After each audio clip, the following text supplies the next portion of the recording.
جو ظاہر ہے اس مینشن کے مالکوں کی عمارت کا ثبوت تھا۔ وہ کمرے پر ستائشی نظر ڈالتی ہوئی اٹیچ واش روم کی طرف بڑھی، جس کے باہر ہی ایک سفید نفیس سی لانڈری باسکٹ رکھی ہوئی تھی۔ پورے کمرے کا تھیم ہی سفید تھا۔ منسا واش روم میں داخل ہوئی اور اس کی امید کے عین مطابق یہ کسی شہنشاہ کے واش روم سے کم نہیں تھا۔ سامنے ہی فولڈ ہوئے 3 سائز میں سفید ٹاولز اور ایک سفید ہی باتھ گاؤن رکھا تھا۔ یہ تو مردانہ لگ رہا ہے، وہ گاؤن اٹھاتی ہوئی بڑبڑائی، لیکن پھر یہ سوچ کر مطمئن ہو گئی کہ عاتقہ آنٹی 3 بیٹوں کی ماں ہے، تو گھر میں مردانہ عمل دخل زیادہ ہے۔ اس نے گاؤن پہنا اور لباس کو باہر لانڈری باسکٹ میں ڈال کر دروازے تک آئی اور لانڈری باسکٹ ملازمہ کے لیے دروازے کے باہر رکھ کر دروازہ بند کرتی ہوئی واپس واش روم میں آئی۔ یقیناً کپڑے واش ہو کر ڈرائی ہونے میں 1 گھنٹہ تو لگنا ہی تھا۔ یہ سوچ کر وہ پرسکون بات لینے کا موڈ بنا کر باتھ ٹب میں لوشن اور گرم پانی بھر کر سکون سے لیٹ گئی۔ گرم پانی اس کے اعصاب پر اچھا اثر ڈال رہا تھا۔ وہ خود کو پرسکون محسوس کر رہی تھی، ورنہ آج زرار ہمدانی نے اس کے جی جلانے میں کوئی کسر نہیں چھوڑی تھی۔ وہ دونوں ہی ایک دوسرے کے لیے اجنبی تھے، پہلی بار ملے تھے، مگر زرار ہمدانی کا مغرور انداز، خود کو بہت کچھ سمجھنا اسے اچھا نہیں لگا تھا، اور سب سے بڑھ کر وہ سمجھ چکی تھی کہ خالہ نے یہ سب طے کیا ہے۔ یقیناً خالہ اس کی شادی زرار سے کروانے کی کوشش کر رہی ہیں، لیکن یوں اس طرح کسی کے سر پر تسلط ہونا اس کی انا کو گوارا نہیں تھا۔ محبت تو وہ ہے جو آپ کو اعزاز کی طرح عزت سے حاصل ہو، نہ کہ کسی کے زبردستی کرنے سے۔ وہ آنکھیں موندے گرم پانی میں سکون حاصل کر رہی تھی۔ کافی دیر بعد اسے آہٹ سی محسوس ہوئی، جیسے کوئی کمرے میں آیا ہو، چل پھر رہا ہو۔ وہ چونک کر آنکھیں کھول کر بیٹھ گئی۔ اسے کمرے میں قدموں کی چاپ واضح محسوس ہو رہی تھی۔ اس نے جلدی سے شاور آن کر کے خود کو فریش کیا اور وہ ڈھیلا ڈھالا بڑا سا باتھ گاؤن پہن کر بیلٹ کستی ہوئی احتیاط سے باہر نکلی۔ کھڑکی کی طرف کھڑا دراز قد زرار ہمدانی کسی سے فون پر بات کر رہا تھا۔ اسے دیکھ کر منسا کا دل اچھل کر حلق پہ اٹک گیا تھا۔ اس سے پہلے وہ پلٹ کر واپس واش روم میں لاک ہو جاتی، زرار ہمدانی اسے دیکھ چکا تھا۔ اس نے ابھی تک وہی بلیک شرٹ پہنی ہوئی تھی۔ سائٹ پر تمہارا ڈریس رکھا ہے، جلدی سے چینج کر کے آؤ تو میں تمہیں تمہارا روم دکھا دیتا ہوں۔ وہ اسے بغور دیکھتا ہوا بولا۔ لمبے گھنے سیاہ نم بال کمر پر بکھرے ہوئے تھے، سفید گلابی مائل بیزوی چہرے کی بھویں اور گھنیری مڑی ہوئی پلکیں بھیگی ہوئی تھیں، اور اس کے اندر سے زرار کے فیوریٹ باڈی واش کی خوشبو آ رہی تھی۔ یہ یقیناً نہیں 100% اس کھڑوس مغرور انسان کا کمرہ اور واش روم تھا جسے اس نے بڑی فراخ دلی سے استعمال کیا تھا، اور اب اس کا بس نہیں چل رہا تھا کہ زمین پھٹے اور وہ اس میں سما جائے۔ وہ جلدی سے کپ کپاتے ہوئے ہاتھوں سے اپنے کپڑے اٹھاتی ہوئی دوبارہ واش روم میں بند ہو گئی تھی۔ خالہ کدھر ہیں آپ؟ کم سے کم آپ ہی اس وقت کہیں سے آ کر مجھے اس کھڑوس انسان کے سامنے شرمندہ ہونے سے بچا لیں۔ وہ دل ہی دل میں اپنی خالہ کو پکارتی ہوئی کپڑے تبدیل کرنے کے بعد وہیں واش روم میں آئینے کے آگے کھڑی آنکھیں نیچے اپنی خالہ کو بڑی شدت سے پکار رہی تھی۔ محترمہ، مانا کہ شاور لینے میں آپ گھنٹہ لگاتی ہیں، لیکن لباس تو جلدی بدل لیتی ہوں گی۔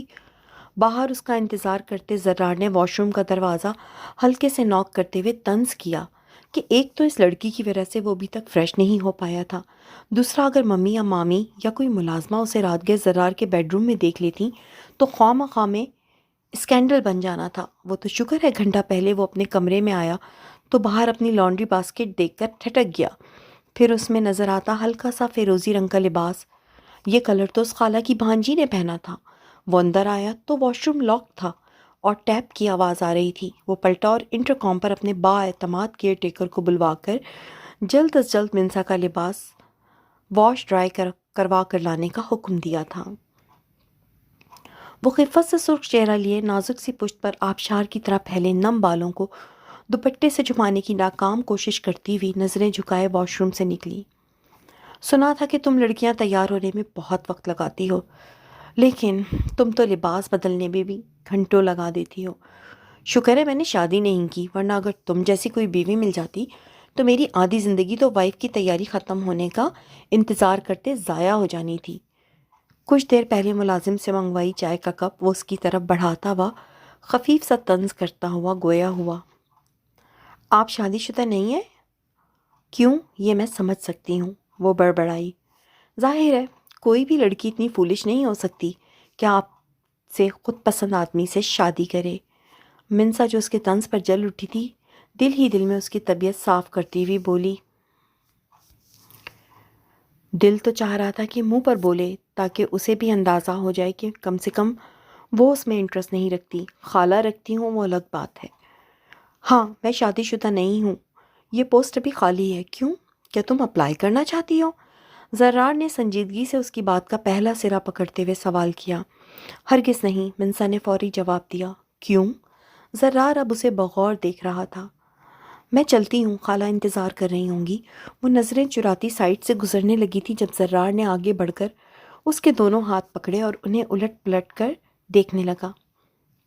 نازک صاف شفاف ہاتھ، نفاست سے ترشے ہوئے ناخن، کسی قسم کی نیل پالش یا نیل آرٹ جیسی خرافات سے پاک صاف لمبی مخروطی انگلیاں۔